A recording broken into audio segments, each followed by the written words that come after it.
हाय, India का सबसे बड़ा और मोस्ट अवेटेड आईपीओ आज से ओपन हो चुका है।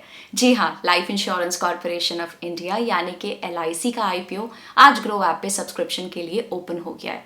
हमारे बहुत से यूजर्स और व्यूअर्स ने हमसे पूछा कि वो ग्रो ऐप पे एलआईसी के आईपीओ में एज अ पॉलिसी होल्डर कैसे अप्लाई कर सकते हैं।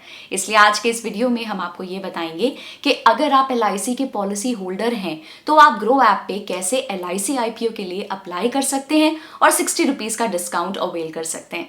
अगर आप पॉलिसी होल्डर नहीं हैं तो आप रिटेल इन्वेस्टर कैटेगरी में भी ऑलमोस्ट सिमिलर फ्लो को ही फॉलो करके आईपीओ में अप्लाई कर सकते हैं और 45 रुपीज पर शेयर का डिस्काउंट अवेल कर सकते हैं। एक और जरूरी बात, आप ग्रो ऐप पे एलआईसी के आईपीओ में रिटेल इन्वेस्टर कोटा और पॉलिसी होल्डर कोटा दोनों में अप्लाई कर सकते हैं। बस आपको दोनों केसेस के लिए सेपरेट एप्लीकेशंस करनी होंगी। फॉर एग्जांपल, पहले आप पॉलिसी होल्डर कोटा के लिए एप्लीकेशन डाल सकते हैं और फिर उसके बाद एक और नई एप्लीकेशन रेगुलर कोटा में भी लगा सकते हैं। तो चलिए देखते हैं कि आखिर ग्रो ऐप पे एलआईसी के आईपीओ में रिटेल इन्वेस्टर कोटा और पॉलिसी होल्डर कोटा में कैसे अप्लाई कर सकते हैं। स्टेप नंबर 1, सबसे पहले ग्रो ऐप में लॉग इन करके स्टॉक्स टैब के एक्सप्लोर सेक्शन में जाइए। वहां आपको आईपीओ नाम से एक सब सेक्शन मिलेगा, आपको उस पर टैप करना है। स्टेप नंबर 2, फिर आपको वहां एलआईसी आईपीओ का कार्ड दिखेगा तो आपको उस कार्ड के अप्लाई बटन पे टैप करना है।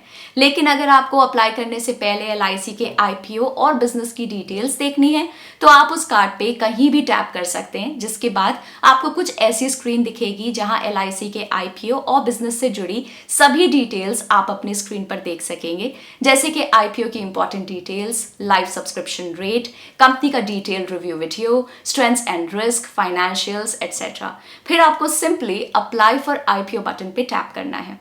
स्टेप नंबर 3, फिर आपको कुछ इस तरीके की स्क्रीन दिखेगी। यहाँ by default regular mode selected है, यानी कि रिटेल इन्वेस्टर कोटा। इस मोड में आपको 45 रुपीज पर शेयर का डिस्काउंट मिलेगा, जो कि हमने ऑलरेडी अप्लाई कर दिया है। तो आपको डिस्काउंट अवेल करने के लिए अलग से कुछ करने की ज़रूरत नहीं है। एक और बात ये कि बाय डिफॉल्ट ग्रो पे आपकी IPO applications cut off price यानी कि अपर बैंड पे सेट होती हैं, क्योंकि आईपीओ अलॉट होने के चांसेस तभी मैक्सिमम होते हैं। अब अगर आप एलआईसी के पॉलिसी होल्डर हैं और आपने अपनी एलआईसी पॉलिसी अपने पैन कार्ड के साथ लिंक कर दी है तो आप 60 रुपीज पर शेयर का डिस्काउंट पाने के लिए पॉलिसी होल्डर कोटा में भी अप्लाई कर सकते हैं। इसके लिए आपको रेगुलर के राइट साइड में एक एरो ड्रॉप डाउन दिख रहा होगा, आपको उस पर टैप करना है। स्टेप नंबर 4, फिर आपके सामने ऐसा पॉपअप आएगा। अब अगर आप पॉलिसी होल्डर कोटा में अप्लाई करना चाहते हैं तो आपको रेगुलर की जगह पॉलिसी होल्डर ऑप्शन सेलेक्ट करना है। फिर आता है स्टेप नंबर 5। स्टेप नंबर 5 में फिर आपके सामने ऐसी स्क्रीन आएगी। यहाँ भी रेगुलर मोड की तरह ही कट ऑफ प्राइस पे आपकी बिड ऑलरेडी सेट है और 60 रुपीज़ का डिस्काउंट भी ऑलरेडी अप्लाई कर दिया गया है। तो आपको कुछ भी चेंज करने की ज़रूरत नहीं है और सिंपली कंटिन्यू बटन पे आपको टैप करना है।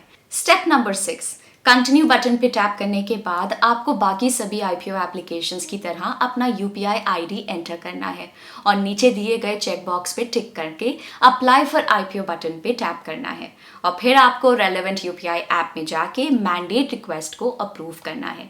एक बात नोट करने लायक ये है कि आप ये इंश्योर करिए कि आप अपने खुद के बैंक अकाउंट से लिंक्ड यूपीआई आईडी ही यूज़ करिए और उसमें सफिशिएंट फंड्स हैं या नहीं वो आप चेक कर लीजिए।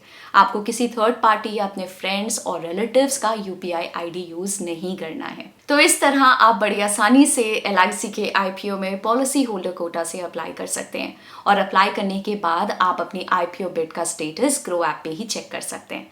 कमेंट्स में बताइए कि क्या आप एलआईसी के आईपीओ में अप्लाई करने वाले हैं या नहीं। ऐसे ढेर सारे इन्फॉर्मेटिव वीडियोस के लिए ग्रो के चैनल को सब्सक्राइब करिए। Bye bye.